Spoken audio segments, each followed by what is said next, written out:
Unakoti District Krishi Vigyan Kendra has achieved remarkable success in introducing profitable grape cultivation to the district. Led by KVK horticulture scientist Dr. Radan Das, the initiative has proven that grapes can thrive in Unakoti's climate through modern agricultural techniques and scientific canopy management.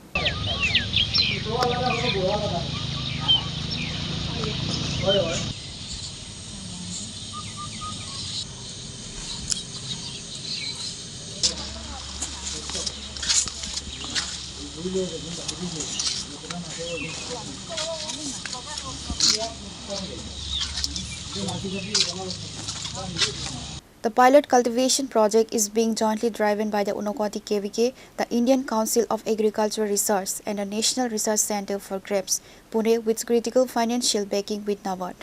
Tripura রাজ্যে তো normally আঙ্গুর চাষ হয় না, যদিও 2002 সালে Unakoti model ছন্তৈল model অর্চার্ডে তৎকালীন stand director Shri Pratapchandra দাসের তত্ত্বাবধানে আঙ্গুর চাষের একটা পরিকল্পনা শুরু হয়, কিন্তু তা টক আঙ্গুর রূপে প্রতিফলিত হয়।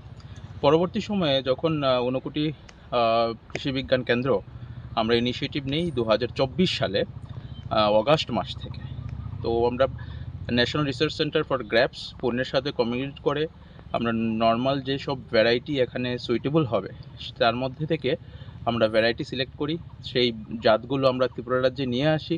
তৎসঙ্গে নাবার্ড আমাদের সহযোগিতা করেছে, আর ন্যাশনাল ডাইরেক্টরেট অফ হর্টিকালচার আমাদের ফান্ডিং করেছেন। Pure Report, Chini Khora.